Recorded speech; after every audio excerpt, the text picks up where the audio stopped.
You're listening to Parasearch Radio. News, views and reviews from the world of the paranormal from across the UK and beyond.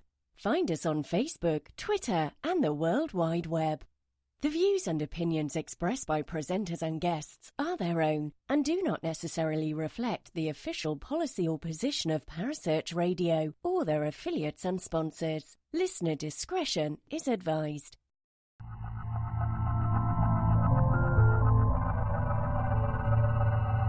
Welcome to Haunted Histories with your host Penny G. Morgan, right here on Parasearch UK Radio.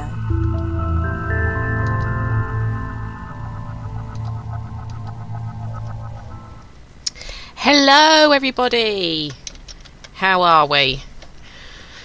I know I always say it every single week, but well, I do hope everyone is well, and if you're in the UK or in America, you're enjoying your summer. If you're in south of the border, so to speak, winter's not too bad for you. And for the few minutes that I do my little live speak, I get to say hello to the evil queen herself, who's already in the chat room. Hello, Joe! Oh, all my friends are coming to say hello. So exciting. Well, I've not really got a lot to report, actually. Haven't been doing much at the moment. I mean, hi Richard. Oh, everyone's here. It's a party. It's a party. You know it's a party when Mr. Clements joins in, although I was hoping for Guy Gibson again soon. So if someone can have a word with him. Hi Mark. Hi Paul. Wow. I'm so chuffed. So anyway, on that note, I'm not going to talk for too long because I've got nothing to say, and I've got such a good interview to play out for you. I'm just going to play it. Have a listen to this. Okay, so as I said, my guest tonight is my amazing Australian friend. You know her as the brilliant blogger from Living Life in Full Spectrum. I know her as Sarah Chumacero. Hello! Hello, my darling. How are you? I'm amazing. How are you? I'm getting there. That whole Mercury retrograde thing is throwing my week out something chronic, but I'm hoping it's going to be going soon and I can get back to normal. Yeah. I don't quite get it, but no, I don't. I know but people go a bit crazy. I didn't know anything about it, and I was telling someone that my week has been a bit of a cock up, and she just said Mercury retrograde. That's all I'm saying. Well, yeah, it does make sense when I looked into it. So, yeah, it can retro off as far as I'm concerned. I'm not enjoying it, but I can be smug because it's our summer here at the moment, and down under it's your winter, isn't it? Yeah, it's been horrible, particularly the last couple of days here in Melbourne. We've just had floods and storms and winds where it's knocking down trees. It was on the news the other tonight that a lady woke up and there was a trampoline on her roof. From the wind. So it's been a bit crazy, and for me it's school holidays. So I've got two young ones at home and we're stuck at home with nowhere to go because it's too cold and rainy. So you need to get on an aeroplane and come over here. I think I do. I'll pick you up from the airport. All right, I'm on my way. Let me know what time your flight gets in so I'll be there on time for you.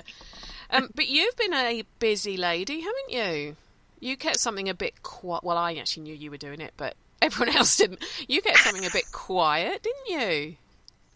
I did. You know why? And you know how it is. When you do something, you have to be sure that you're going to follow it through, and you don't want to look like an idiot and you make this big announcement and say, oh, I'm releasing a book, and then you never actually get around to doing it. But I have finally, and it's been a dream of mine for ages, have just finished writing my first book, which is based on my Stuff Paranormal Investigators Need to Know series. So volume 1 is the first one, and that's going to be looking at the psychology behind paranormal investigating. So it's a collection of different articles from the blog, and this one's going to be looking at the different things that our brain does that make us think something paranormal is happening. And it's not me saying, the paranormal's all in our head. It's just offering another perspective. Yeah. And it also looks at, some spiritual stuff as well and says, okay, well, scientifically it could be this. Spiritual people say it could be this. It's up to you. You work out what you think happened to you. So that will hopefully be out in the next few weeks. But, yes, I just announced that the other day. So like I said, that's I kind of exciting. knew you were doing it because we've been talking about it for a while, but it was one of those things I didn't say anything because you asked me not to. But Yes, you were very good. I think you first mentioned it to me about 2 years ago that you were thinking of doing it, and you and I started talking because I started writing as well, and then you said that me finally releasing mine had spurred you on to get yours done, and It had, a little competition we were having, wasn't it? Healthy competition. It was. It's nice to have healthy competition. Like, we're not in competition. Like, I want you to do well and you want me to do well. And definitely. it can happen in the paranormal field, It can. The thing is, there's quite a few authors I'm now quite good friends with, because even though there is crossover with all the things we do, as you know, as I know, but there's room for all of us, and it's really nice having people of a like mind that you can phone up and say, oh, I've hit that wall, that wall when you think it's never going to get finished, get me through this wall, or I need a forward writing, can you write me a forward? It's so good to have those kind of friends who understand what you're going through. And I say there's healthy competition, i.e. I finished my book, when's yours coming out, but not in a sort of way. And I think it's great. I'm well chuffed for you, darling. Well chuffed. Oh, thank you so much. I'm very excited. I can't wait to read it because it's going to be available worldwide on Amazon, isn't it? Yes, it is. So it will be available on both Kindle and paperback. But I think you've got to go paperback. I can't do Kindle.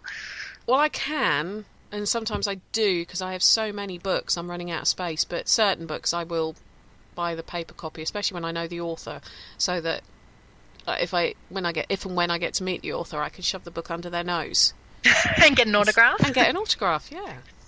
I've had people say that to me. They want a signed copy, but I don't even have an autograph. So I had to do that. I spoke to Richard what do you Estep. write? Yeah, I spoke to Richard Estep. Do you just do your normal signature? And he went, well, yeah. And I was thinking, I don't really want my normal signature on people's books, No.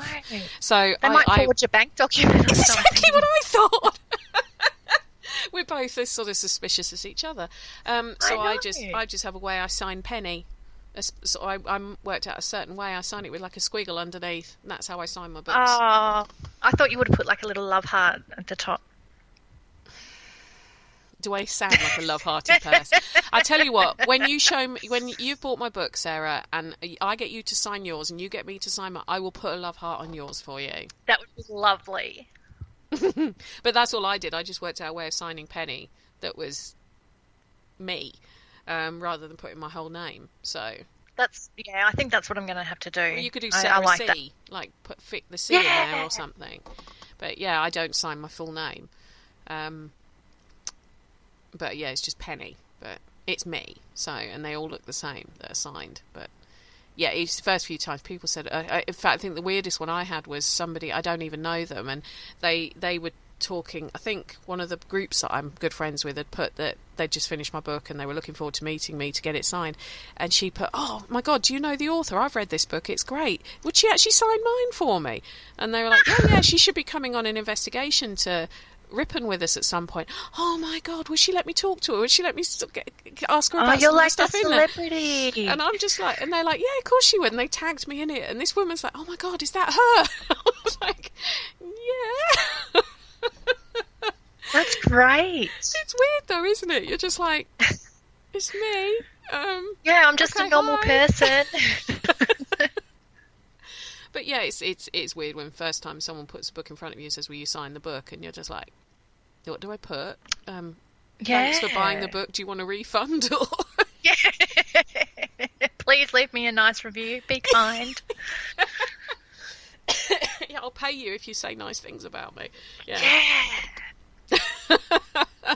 But it is, and it's. I'm so pleased for you because I know it's been a long-held ambition, and I, for one, cannot wait to read it. Thank you. Yes, it's very exciting, but I'll definitely let everyone know when it's ready to go. Good. Who's designed the cover? Me. Mm. Because I do. It's nothing nothing too fancy, and I may even change it while it's still in this proofing stage. But I do, I work in IT, and I also do freelance graphic design on the side. So if I can't design my own book cover, there's probably a problem. Will you be able to give us a sneaky peek of the book cover before it goes live? Yes, I can do that. Cool. Thank you very much, my love. Thank you. So that's the book. Black Rock. It's opened up a new bit to it, hasn't it? It has. I mean, we always had access to the beautiful, there's an underground cellar, and the stories or urban myth about the cellar was that there were tunnels that used to go out from the cellar down to the beach. They don't know if that was true or not, and the cellar at the time, or for the last few years, it hasn't really been used or kept that well, and we were actually the only people that used to go down there. They never even really used to open it up for other tours.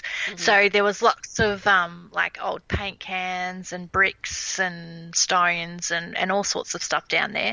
And there was a two sections to it. So you've got the main section, and then there's like a wall with sort of an opening, and then there's the back room, and that back room you couldn't step foot in. But they've now cleaned all that out. They've even gotten rid of all the spider webs and set it up as sort of a mini secret room. And so there's a nice little table where you can have a drink. They've even put like some nice little fake grass in there, and just really set it up as a nice little hideaway area, which quite possibly people could have used during summer to cool off. I was going to ask. It looks very cool in there. The photos you put. Does it stay quite sort of cool and it a does nicer temperature? Definitely. And I know there's been other properties I've visited that have had sort of like a grotto, which they used to go into during summer to kind of cool off a bit, because obviously air conditioning didn't exist back in these days.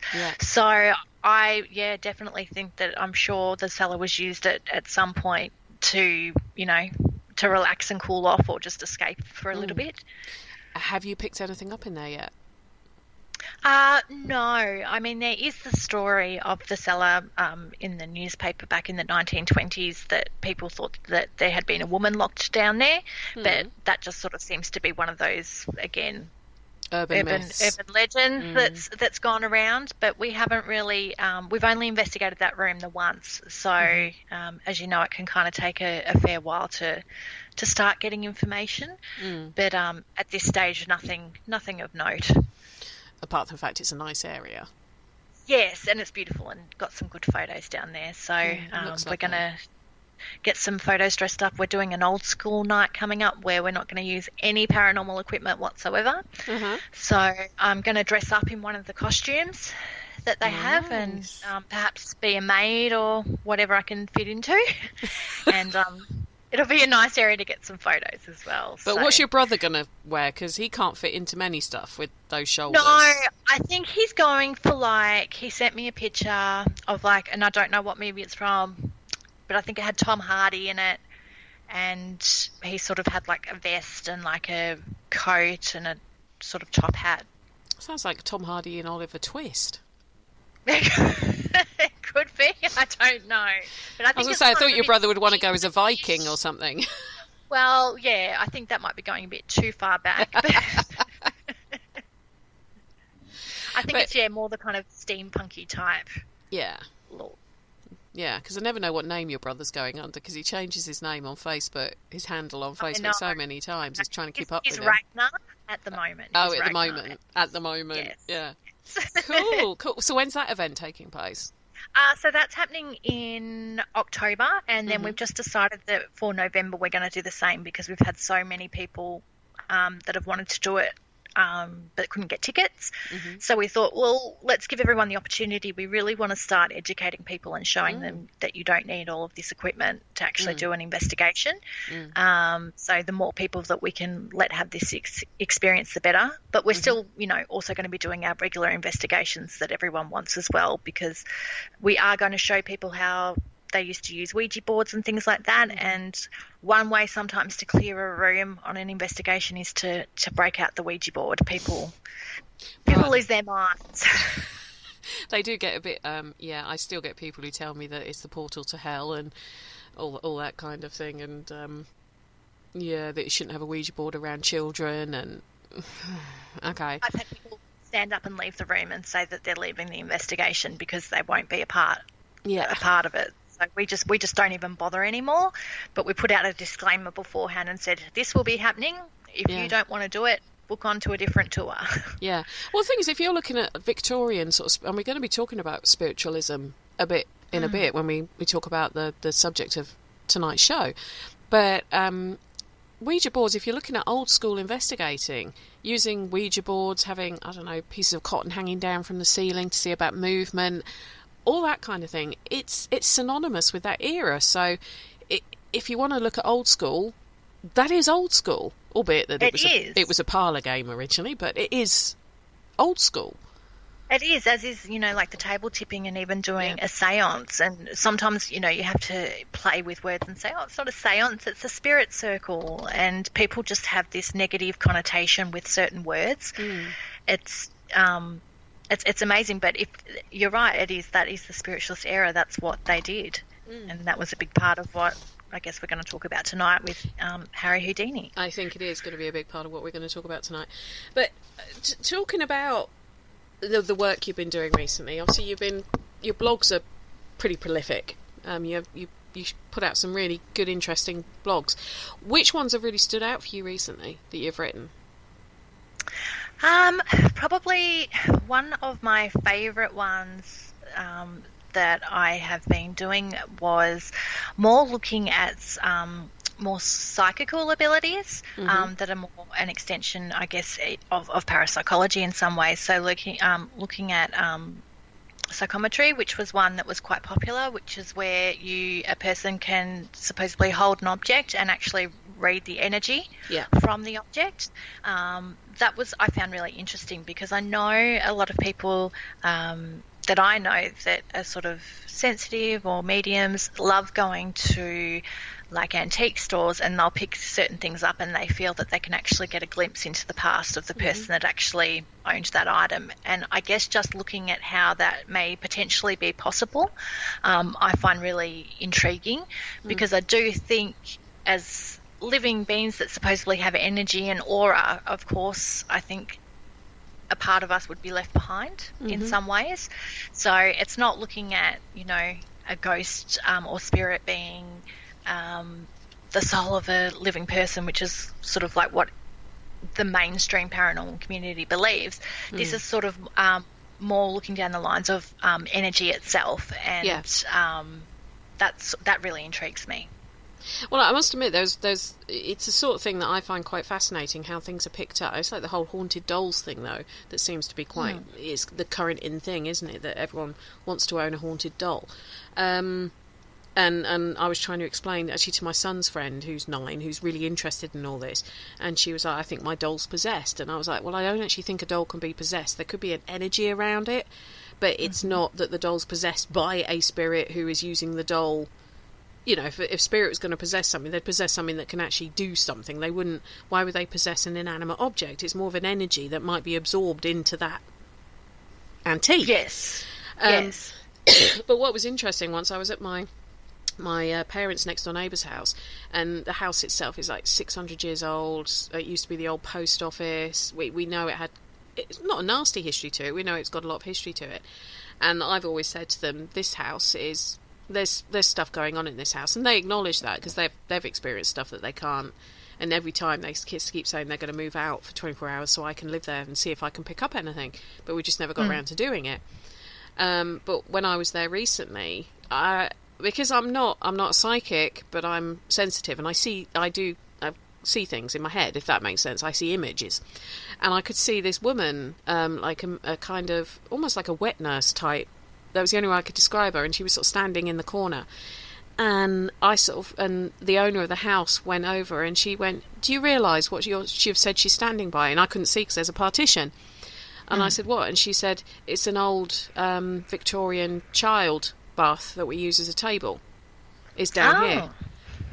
And I'd picked up on like a wet nurse type character with a baby who was maternal, who was holding a baby, but it wasn't her baby, but she was a maternal type person. And I didn't know this table was down there, but it was the table that had an old Victorian bath attached to it for a baby. So Okay. that kind of gives off that kind of, could it have that energy? And she or is she still, that was her child's, she used that bath for the child that she was caring for, therefore that maternal feeling was so strong she's stayed with it, or I don't know, because she wasn't communicating. I just could see her being very sort of kind and smiling, and she was watching all of our kids play, basically. But yeah, I didn't know this table had been part of a baby bath, a Victorian baby bath. Why would I? Yeah, no. So, but that's kind of almost akin to what you're saying, isn't it? The energies can attach to an item. Yeah, well, it's. I mean, because it looks at the ability of, that they can actually touch this item, and they can, I guess, sense or get some kind of sensation. They might get a type of an emotion, because it's sort of using the concept that perhaps they can actually kind of see by using touch, which is quite cool. And it kind of goes into another article I did a little while ago, which was about dermo-optical perception, which is where you look at when people do Zener card testing, and you've got a shape on a card, and you have to kind of use your mind to see if you can work out what shape is on the card. This works with colour, and so it again works with the concept of touch, and that can a person by touching an item actually know what colour it is. So they kind of go hand in hand. So it's just, I guess, a different area that's a little bit different to the normal kind of things that we look into, and they're the things that really fascinate me. And just, I guess, when you look at it at surface level, then what the possibilities potentially could be, because I mean, I'm kind of like you, I don't necessarily think an item could be haunted. I don't think a spirit is attaching itself to the haunted objects. It's probably an unpopular opinion, but I don't know, it just doesn't work for me. And I know myself, working at Blackrock House, pretty much every single item in that house besides one chair is either donated or bought from antique stores. And you have items in there that are over 100 years old. And we have sometimes people coming in and they pick up things that don't seem to be connected to the house, but maybe seem to be connected to the object. And it's always a past event. And so I guess, yeah, for me, that kind of just feeds into my theory. But, I could be wrong, and I'm happy to be proven wrong, but that's sort of just what I think. I think theories and opinions, I mean, we just don't know for sure about anything, and it's all very well, some people will say, no, it's always this, it's got to be this. You don't know. It is opinion, it's based on sort of looking at, it's our interpretation of the evidence that we've seen, or the examples that we've seen. And I mean, I think of it as being like everyone has a fingerprint. If you put one of those lights on that you can see fingerprints with, you would see fingerprints all over your home. No matter how clean you are, you will see fingerprints everywhere. And I always think of certain items that might have been held very dear to someone as being similar. It's got their fingerprint on it, and their fingerprint might be it's almost like stone tape theory, isn't it? It might be a playback of something that happened in the past is their fingerprint. It might be their fingerprint is their energy, whether that's good or bad energy. It might be that fingerprint is an emotion they were feeling at the time when they owned that item.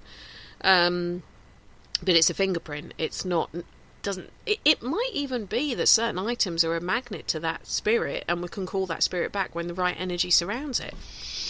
Don't know. Like it could, yeah. I mean that's possible too. It could be if it was something that was near and dear to them, or when you even look at into certain things, when you have talisman and things like that certain things, as you said, can be used to summon. Like there's so many different possibilities. I don't think it's just black and white. No.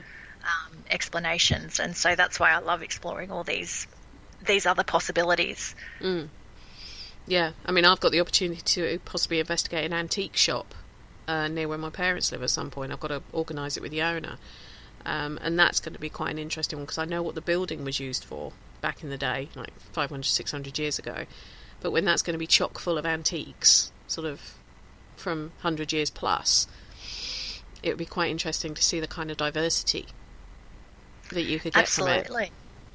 And especially for yourself being sensitive to it and what you pick up yourself, and then being an antique store, you might be able to trace back some information as well to validate that. Yeah, it's just organising it with the owner and getting, because he's quite interested in all that as well, so it'd be quite an interesting one. But so have you got any blogs coming up ready for release that you can tease us with?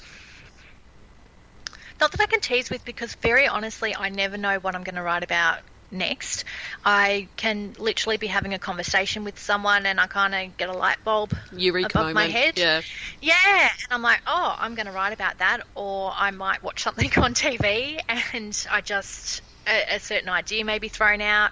Sometimes I'll have people contact me, and this is probably my favourite part, is when someone contacts me and says, look, I had this experience, can you tell me if, there's something that could cause that, me to feel that way, or to think that way, which is obviously my favourite part of my research. It's what my whole book's about. So I never know, and I have kind of been in book mode the last few days, and focused my energy on that, but I'm sure something will come up, something will grab my attention. I'm sure. And what's the book called again? Open. Keep telling us. What's the book called? So it's called Stuff Paranormal Investigators Need to Know Volume 1. And so this version, it's actually named after a quote from Harry Houdini, ironically. Nice segue. Nice segue in. So it's... And that's called What the Eyes See and the Ears Hear, the Mind Believes. And that's my favourite Harry Houdini quote, because, he believed, and it's what I guess we're going to talk about, is that people were very easily fooled by, in a essential word, magic. And a lot of the paranormal stuff that was going on back in that spiritualist era, unfortunately, was just magic. It wasn't necessarily supernatural. And that's what I guess he made his legacy in terms of, besides being a magician in the later part of his life, he made his legacy about exposing these spiritualists. Okay. Well, on that note, let's start talking Harry. Firstly, you were the one that suggested this subject, which I'm quite happy about, because something that Kerry and I had been discussing, that I started looking at some individual people as opposed to just the history of certain people, as opposed to just the history of locations and all that kind of thing. And I know you and I were discussing it I think we were discussing it on Messenger, and you suggested Harry Houdini because you were interested in him. Yes. Why did you start getting interested in an escapologist? I think it was when I found out that he had a connection to the paranormal. I was intrigued, and it was actually after I bought his book, A Magician Among the Spirits, and I read that book, and a part of me kind of resonated with him in a way, because Harry was very, very close with his mother, and they had like an extremely close relationship, to the point where if he was away from her for a long time, when he stayed with her, he would wear the clothes that she picked out for him to make her happy, and things like that. He lived for his mother, and he was in a lot of grief when she passed away. And he himself has said that he would have given anything to have been able to make contact with her again. And so he believed in the afterlife. He believed it existed, and he very much wanted to believe that all of these mediums, etc., around were genuine.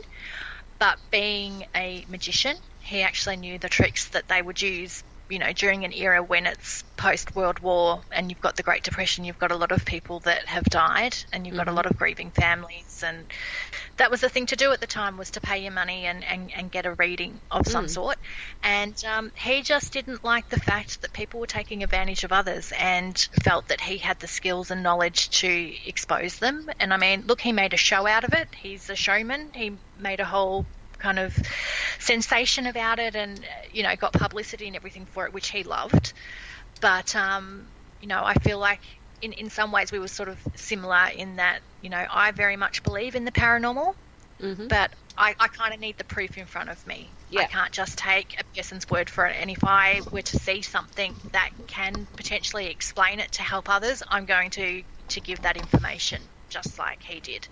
The same as I do with the history side, that if I see people spouting stuff that's purported to be history of a location when it's not, it's hearsay, and I can find out the true facts, I'd rather do that so people know where they're going from. But it's interesting because it wasn't. I mean, I knew that he was involved in the sort of spiritualism field, and I knew there was links to him and Arthur Conan Doyle, which we'll talk about. But it wasn't until I started really researching for this interview that I saw how heavily involved he actually was with the whole spiritualism thing. And one of the things that I was going to say to you is, I know that when we talk about his mother, and you're right, he was incredibly close to her. And I mean, he only died 12 years after her, or 13 years after she did. So he wasn't without her for that long, really. And there's pictures of him that he's put with him and his wife Bess, saying the two women in my life. So he was incredibly close, and he wasn't an only child though, which you'd think he was an only child. How close he was to his mum. Yeah, no, he had a brother. He had more than one. Yeah. He had quite a few siblings. So it's funny that he was like his mother's. Whether his mum was that close to all her children, I don't know, or whether he was special. But yes, he was definitely a bit of a mummy's boy, in a good way. And I know that he went to visit sort of mediums and stuff after his mum died, wanting to talk to her, and realised he was being, for want of a better word, conned by them. And I just wonder if that is what started his, like I say, almost mission to prove none of them were real. Because that's what it seems to be. It seems to be he wanted to prove that, whilst he believed in the afterlife, these people weren't really communicating. I think, yeah, I mean, that was definitely, and I mean, that's when you look through all of the books and even his writings, that was sort of the pinnacle moment that he realised. But I mean, he himself, years ago, he actually worked as a fake medium when he was, struggling for money. So he, I guess, knew the basics. The basics of the tricks, and I guess when he probably recognised some of that in what he was getting, he thought, well, hang on a minute, maybe this isn't as genuine as people say. And I know that in some ways he was quite ashamed of the fact that and he's written about it as well, that he really regrets the fact that he took advantage of people, and he even said in his book it borders on criminal behaviour, because you're conning people out of money, and he felt quite bad about that. And I think in a way he kind of felt that by exposing these people, it almost made up for that in his eyes. Yeah, possibly, or was it almost hurt that he couldn't contact his mum? Probably both. I do know that he absolutely wishes that he was able to contact her, and as far as we know, and from all of his records, he didn't believe that he had any contact from her or from anyone else. I mean, he made a deal with about 14 different friends, that they all had a deal that whoever would die would come back and visit. And there was one of his friends that had died, had been dead for about 25 years, and he said if anyone was going to come through, it would be him. And there was not one sign that he was around, and I know that upset him as well, because again, he very much wanted to believe that there was an afterlife and that it was all real. You see, it's an interesting point, because excuse me, I've had that conversation with people before, and they're like, surely if there's an afterlife, your loved one will come back to you and tell you. And looking at it sort of from a sort of theoretical sort of point of view, we don't know that timing in the afterlife is the same as timing on Earth or living. So yeah, it could be that 20 years in the in our time is literally a blink of an eye when you're in the afterlife, because let's face it, you're there forever, and if it's the same amount of time as it is on Earth, it's going to be a pretty long slog.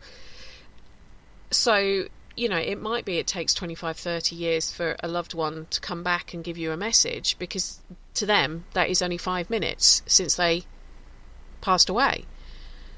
I have heard that, and I know he used to speak to his friend Arthur Conan Doyle about that, and he would actually, kind of say, it takes years for them to build up the energy to do that, which, I guess is a possibility. And another way to look for it is that if you believe in heaven and things like that, is a lot of people, you're going to the next step of your existence, you're ascending, you're going to this higher light of consciousness, etc. Probably the first thing you want to do is not go back, to Earth or wherever it is. I mean, I don't know how it all works, but you're probably focused on the new journey, and you're in this better place. You probably don't want to go backwards straight away. I mean, that you want to get settled. You want to get your house in order first. Yeah, exactly. I mean, I wonder if it's sort of because from personal experiences, I've had, if you like, messages through from relatives who died 20, 30 years ago, and all of a sudden the messages are coming through now. And I'm pretty good at spotting that things just don't seem, it's a bit too simple, a bit too easy. They're reading me, they're picking stuff off me, so I'm quite poker face, if you get what I mean, when people start telling me information. I think, possibly it is that they want to get settled, they want to get their new house in order before they use the energy to give a message. Or it's the time thing. Time is almost irrelevant. There is no such thing as time. So whilst we may see it as being sort of 10 years, 15 years, 20 years has elapsed, to them it is literally a blink of an eye. And so they think they're giving you a message straight away because there's no time, there's no age, there's no... I don't know. And, I mean, it could be, you look at the movie Ghost with Patrick Swayze, which is one of my favourite movies, and, for the longest time he didn't know how to communicate. No. He didn't know. He was just standing there, yelling at her, saying, I'm here, but she couldn't see him. He had to learn how to communicate. I don't think that, if that is what a ghost or spirit is, I don't think they automatically know how to come back and say, hi, I'm here, just stopping in. Yeah, it's not something you get trained to do. No. But that's exactly why when people say to me that it's an aggressive ghost that throws things at you, and I'll say, how do you know they're aggressive? How do you not know? For 100 years they've been standing there yelling, going, I'm here, someone talk to me, and they finally realise I can actually pick a rock up and throw it. And it's their way of trying to get attention. It's not, they don't want to hurt someone, they want someone to listen to them because they've been shouting, trying to get attention for 100 years, sort of thing. Obviously a lot of this is just conjecture, and we don't know because we don't know for a fact, but I do wonder if there's a multitude of factors involved that mean that it's unlikely you will hear from someone, if they're going to hear from them, with a message immediately after their death or within quite a long time frame, because there is no such thing as time, and as you say, they have to learn how to do it, and it might be that they are standing there screaming at you from the get-go, but they haven't worked out what wavelength to communicate with, your frequency, or find the person that can pick up the phone to answer that question. I don't know, but I do reading the stuff I read on him, I did wonder if his sort of dislike of spirit, wanting to debunk all the spiritualists, was because he couldn't find anyone who was good enough to communicate with his mum, and that's what started him off. That was his trigger, if you like. Because what was interesting is one of the most famous mediums who he debunked was someone known as Marjorie Crandon, or Mina Crandon. Yeah. Yes. And I read that it was the debunking of her which actually caused him and Sir Arthur Conan Doyle to really fall out. Yes. And again, it was, Sir Arthur Conan Doyle, I mean, he was very much into spiritualism, and there were a lot of things that are quite surprising that you would think, someone that is an author of a detective series would be, I guess, so easily fooled in some ways by a lot of the spiritualists. And I know that there was even an occasion where he actually thought that Harry Houdini was supernatural, and Houdini would actually show him tricks, and he would say, you know, I've actually fooled you, like this is all just trick. And he's like, no, it's not, like, you know, you have powers. And he was, you know, kind of just saying, you know, you need to learn to not just believe whatever you see. And they'd actually had a minor falling out before the Marjorie Crandon expose, if you will, because Arthur Conan Doyle's wife actually gave a seance or an automatic reading session to Houdini and claimed that his mother came through. Right. And Doyle said that, you know, Houdini was very moved and very touched by the fact that his mother had come through, but later was surprised to find that Houdini gave an interview to the press and said, I've never seen any evidence that, you know, spiritualism is real. And so they took great offence to that and said, but, you know, your mother came through. And he sort of said, well, I wasn't going to say anything for the sake of our friendship, but when she came through during the automatic writing session, apparently the English was very, very good, and he said his mother could barely speak English. There was a cross drawn at the top that was supposedly from his mother, and he said, my mother would never draw a cross because she was Jewish. And it was also her birthday, and he said, but he hadn't mentioned that, and he said that would have been something that, you know, she would have mentioned, so I don't think that it was her that, you know, was coming through. So their relationship was quite fractured by that point.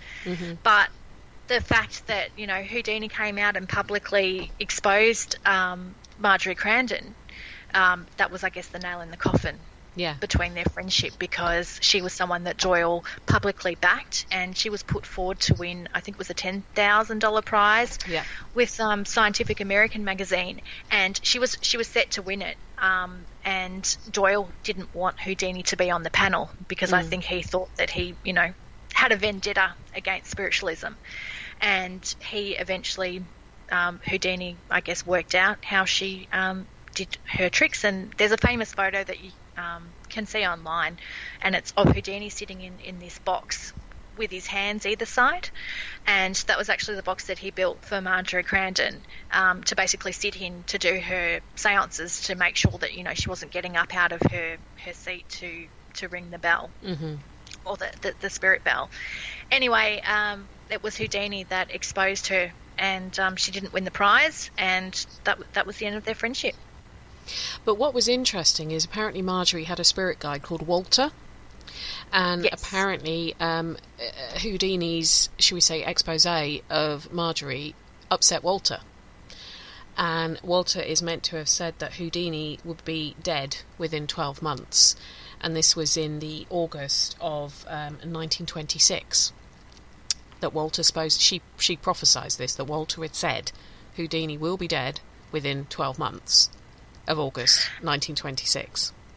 I have heard that, and I think that has sparked, because I have seen, you know, conspiracy theories that the reason Houdini died was because the spiritualists, killed him, murdered him or put an end to him, because we know that while he died of appendicitis, it was a blow to the stomach, which he was used to getting, but at this particular point he was unprepared, and so and he was also injured. He'd broken his ankle a few days previously doing a stunt. Now, whether it was prophesied, whether it was planned, I mean, he died from peritonitis due to appendicitis, but they can't prove, pathology can't prove that the ruptured appendix was due to the punch, or if the punch was just exacerbated it.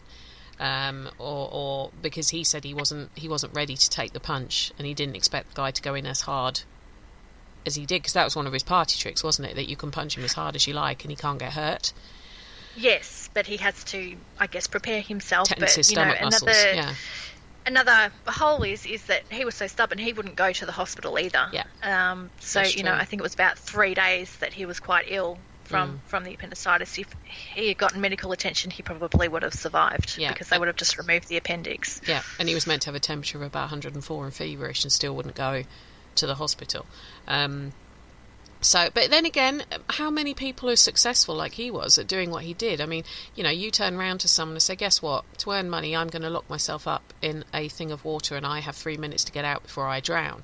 You've got to be pretty stubborn to do something like that, because if I mean, you and I are both mothers. If our sons turn round to us and I think he started doing some of his tricks at 9 years old, if they turn round to us, and I have a 9-year-old who said to me, Mum, I'm going to become an escapologist and I'm going to immerse myself in a milk churn and slowly fill it with water and see how fast I can get out, I'd probably be like, don't be so stupid. No, you're not.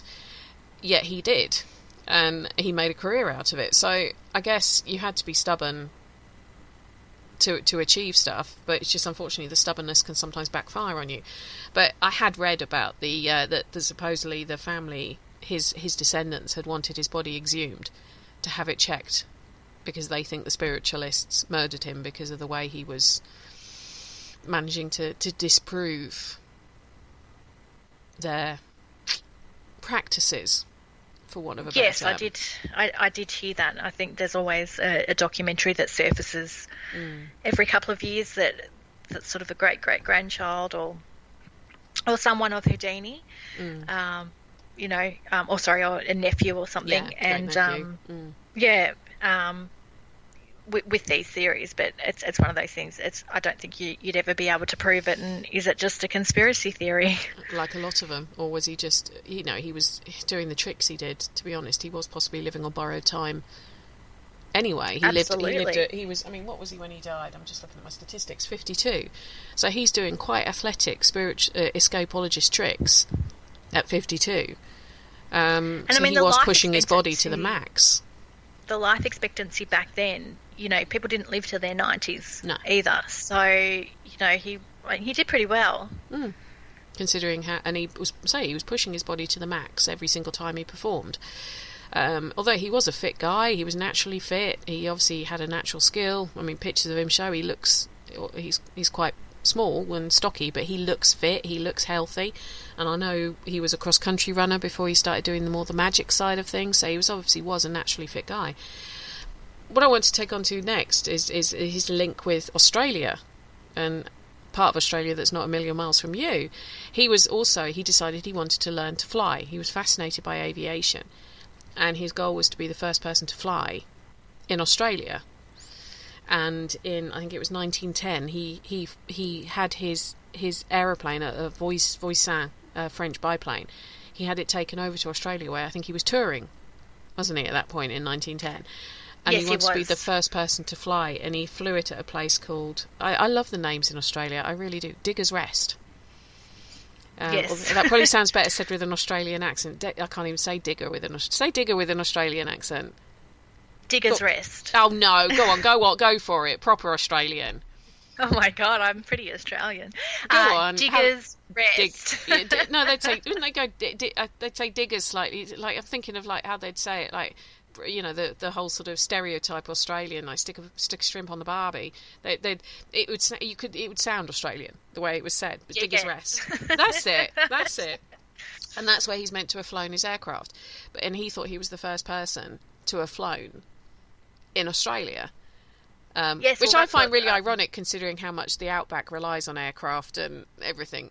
Now I find that quite funny, but then it was proved that he wasn't, and that a chap called Colin de Vries, who was actually English, had flown in Sydney beforehand, albeit only for about 5 minutes, but he'd flown in Sydney beforehand, and he was quite crestfallen by that, wasn't he? That he wasn't the record holder. Yeah, I mean that Houdini was a showman, and I mean he knew that it was happening, and so that's why he's like, he almost stole our thunder in a way, and knew that it was inevitable and it was happening. And it's sort of like, oh well, I'm there, I might as well fly a plane and get the record. And he had about, I think, 100 to 120 spectators there in Diggers Rest, and honestly now I believe there's a plaque there.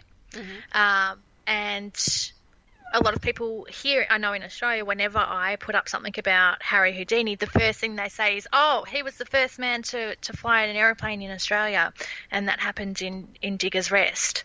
So, he got the notoriety, I guess, that he wanted, even though, documentation may show that he wasn't actually the first original person, but I believe at the time he did actually set a record because he flew for a little bit longer. Yes, he did, for 7 minutes and 37 seconds, I think it was.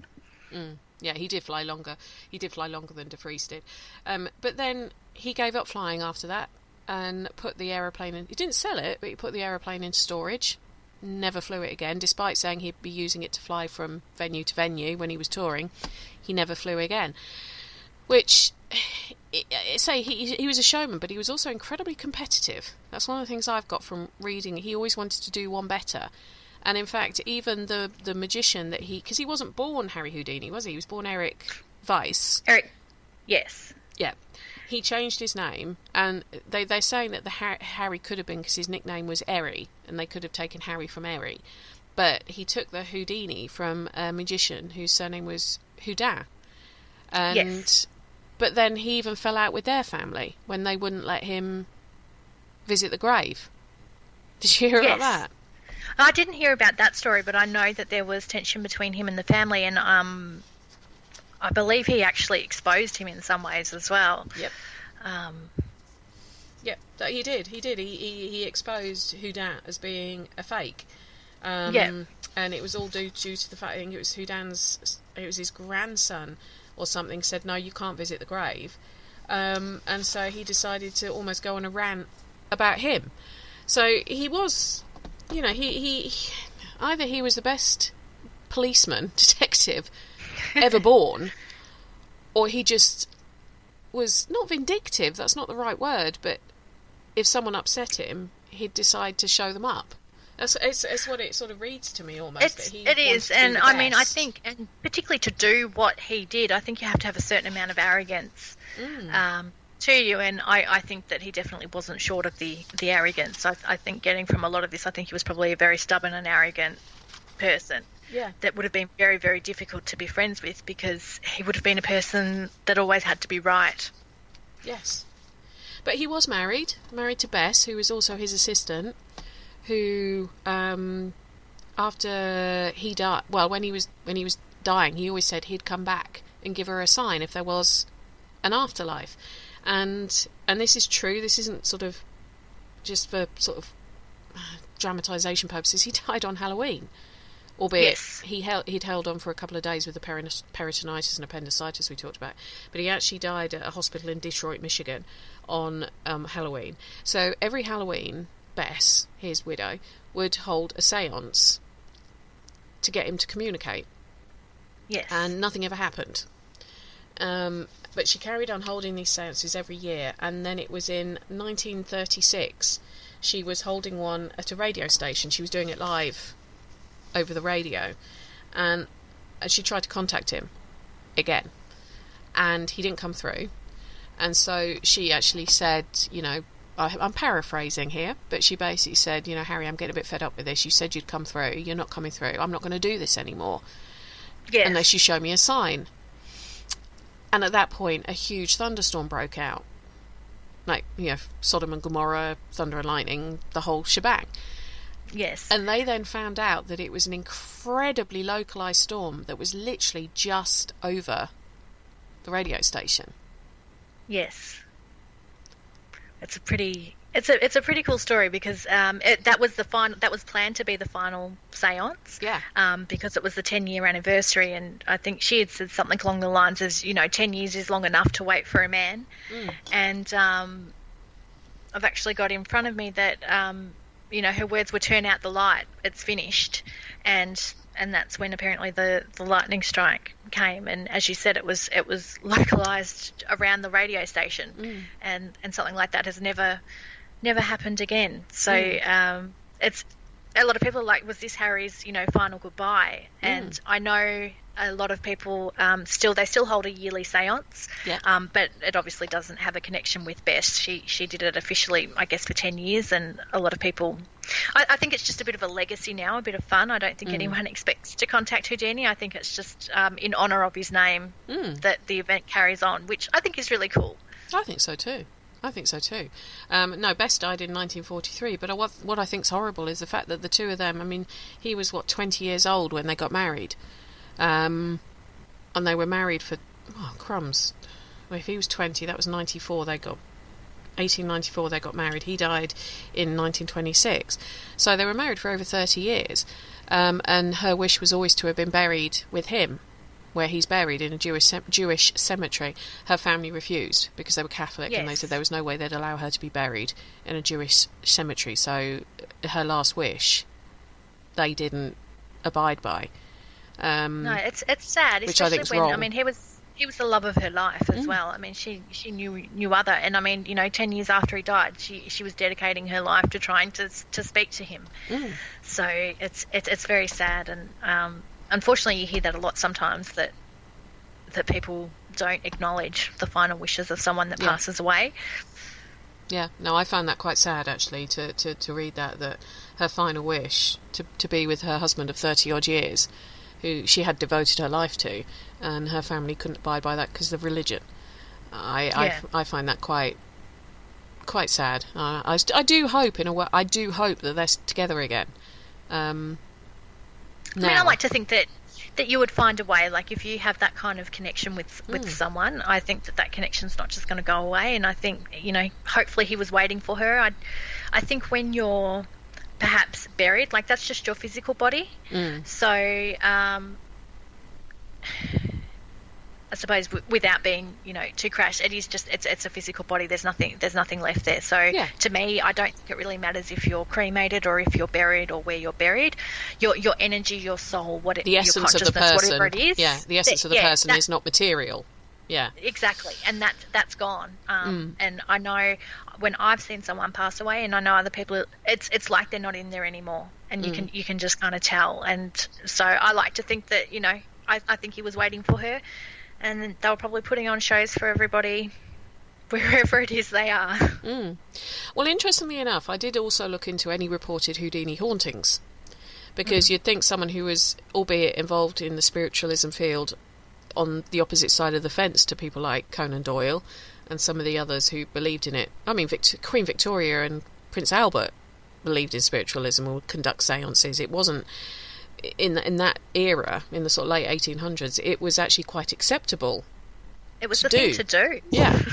Yeah, it was. It was at the end of the day. And, whereas some people might look at us like we're sort of weirdos for doing what we do, we'd have almost been seen as normal in that kind of Gothic Victorian era that we were interested in it, because it was something that they did quite frequently. I found 4 supposed haunting sightings reports that I thought were quite interesting, because there is a common denominator with all of them. Well, the first one that I found was apparently he spent 9 months in Los Angeles filming when he had his short filming career, and he said it was one of the best times of his life.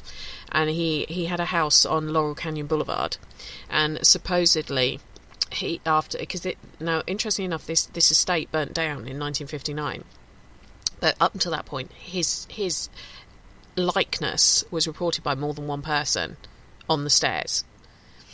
Okay. Possible. Sounds residual to me, because it was never interactive, but it could have been just like a sort of replay like of him walking playback. up and down. Yeah, but it was residual. But that place burned down mysteriously, as the account said, in 1959.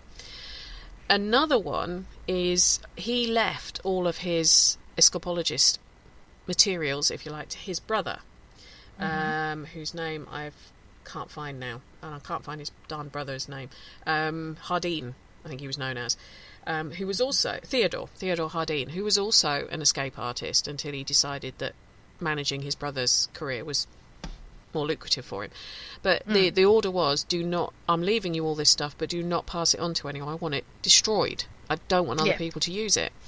Well, Houdini saw money and decided to sell it to basically a magic hall at Niagara to be used as a Houdini exhibit. In the first year of that exhibit being opened, they had 6 fires, a robbery, and a freak accident to one of the curators, until the place did actually burn down in 1968. And the only things that weren't destroyed were the metal things, so like his shackles and the cage that was around his escape cage. But yes, 6 unexplained fires in the first year of this exhibit being opened. I think that the last of the stuff ended up going to David Copperfield. Some of it is with David Copperfield, yeah. There is also there's a couple of Houdini museums that have got things. I think there's a museum in Budapest, that's where he was from, that's got some of his things that didn't get burned in this mystery big fire in 1968. So that's another fire, and this is all documented. 2 big fires. You've also got reports of him being seen at the old Garrick Theatre, which was the last performance he gave in Detroit before he went to the hospital, where they're saying that he was never able to escape from. He's also reported as being seen in the hospital. The Garrick Theatre, guess what? Fire. It burnt down. Yeah, it's something else got built on it. And the other place he's been seen, which also apparently has had weird fires associated, was the Montreal Theatre, where he did actually get the punch that could or may or may not have. So there's 4 places that his likeness has been reported as being seen, or is heavily associated with him, have all got fire. Now, it could just be coincidence, but what would be cool is if the fire was caused by like a lightning bolt to tie into that last appearance that he made at the seance with the lightning bolt. That would be pretty convincing. Well, the funny thing is about the lightning bolt is one of the things he used to do in Europhotographer. He used to like to debunk supposed spiritualist photos, and he'd explain how the double exposure would cause it. Now, there was one photo that he could never debunk, and it had a lightning streak, what looked like a lightning streak in it. And that was taken at the first spiritualist temple. Now, he took loads of different photos. He got a photographer to take loads of different photos, and one of them had this streak in it, and he cannot explain it. And now I've seen a copy of it, and it does look almost like a lightning streak coming down the photo. Okay. But that was when he was still alive. Yes. So, I don't know. I mean, maybe Conan Doyle was right, and he was actually the best medium of us all and could control things. I mean, that's what he definitely thought, and it was quite funny, and it's something that I think of sometimes too. Is Houdini was recounting an automatic writing session that he did with Arthur Conan Doyle and his wife, and they were telling him, just relax your mind and be open to the moment and just kind of write whatever comes to you. And he wrote the name of his friend that had passed a couple of days earlier, and he just saw it as they said, focus your energy on, someone that's passed away. So he thought, well, he's just passed away a couple of days ago. Of course, I'm going to think of him and write his name. And his argument was, I was fully in control of my actions. I knew what I was writing, so he didn't think that it was any sort of guidance from spirit. Whereas Arthur Conan Doyle had said to him, well, you've got, the spirit is here, he's guiding you, he's the one that put that thought into your head. And so Houdini himself said, do I read too much into things? And I know that that's something that I do quite a lot, and sometimes I think, should I just relax a little bit instead of trying to debunk everything and just let something happen and see what happens. I guess with the paranormal, you have to have an element of faith there. And Arthur Conan Doyle was always saying to Houdini, you just got to let go a little bit and just have faith in these things, that it is spirit that's giving you all these little signs. And I guess just because there is an explanation for it doesn't necessarily mean that that's what is happening. And I think Houdini was very much caught up in that. And sometimes you think, have I closed myself off perhaps to spiritual or paranormal activity? Maybe all this focus that Houdini was doing was closing him off in some way, and Conan Doyle was trying to bring that out of him. Yeah, but we'll never know. No, sadly no. Fascinating man, though. Fascinating man. And he must have had something good about him to have Bess devoted to him until her dying day. I think so. I mean, I don't know a lot about Bess, but she just seems like such a lovely and caring soul. There's just something about her that she just seems wonderful. I don't know what it is, but it might just be her devotion to her husband. Well, if you see pictures of her looking at him, there is complete and utter devotion in those eyes. There is, and I know he very much felt the same way about her as well, which, someone like him, he would have been like a rock star. He could have had anyone he wanted. And, I mean, I know he used to say when he did his escape acts, a lot of the time he would do them topless. And he was quite ripped. He had a six-pack and, he was quite ripped. But he used to say, he goes, I know that they like to look at a well-presented, good-looking man that's topless while they're doing the act. It was all part of the show. So I think he knew he was a bit of a catch, and he could have had anyone he wanted, but he just wanted Bess. Yeah. And on that note, it's been an hour, my love. We've been chatting for an hour. I could talk about Harry all night.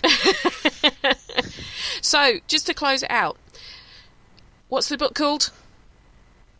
Stuff Paranormal Investigators Need to Know, and it's volume 1, and it's based on the quote from Harry Houdini, which is, what the eyes see and the ears hear, the mind believes. Awesome. And it should be out in the next couple of weeks, but you'll let us know at Parasearch so that we can mention it on the page and have a chat about it. I will, definitely. Awesome. Well, on that note, if you want to follow what Sarah does, go and find Living Life in Full Spectrum. Amazing blogs, really interesting pieces, and if you have got any ideas for blogs that you'd like her to look into, she's always welcoming of ideas, aren't you? Oh, I love that, because it means I don't have to think too much. But, sometimes people have ideas of things I've never even thought of, and I love looking into those kind of things. So nothing is really a stupid idea at all. Not at all. I'm the same with the history stuff, so I understand that. I get that completely. Well, thank you for being an awesome guest as usual, Mrs. C. Thank you so much appreciated. Oh, it's been too long. A year know, was too we have long. to change that. We do. We have to book something in for in about 4 or 5 months' time, I reckon. Yeah. But regular dates. Regular dates, yes. Regular play dates over the internet. Yes. Well, on that note, thank you ever so much for listening to Haunted Histories tonight on Parasearch Radio. Like I say, if you want to catch up with what Sarah's up to, go and look at her Facebook page, Living Life in Full Spectrum, and you'll see all the blogs, and then you can link into her website and everything else. And if you have got any questions for her, or you've got any things you'd like her to write a blog on, just drop her a line.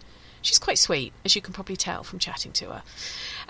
But until next week I'm going to be talking to a couple of Americans about a place in Missouri. But I'll tell you more about that, well, when it happens. But on that note, thank you ever so much for listening. Have a good evening, sleep tight, and don't worry too much about things that go bump in the night. Thank you for listening. Don't forget to join us for more shows throughout the week. Find us on Facebook, Twitter, and the World Wide Web to keep up to date with all the shows right here on Parasearch Radio.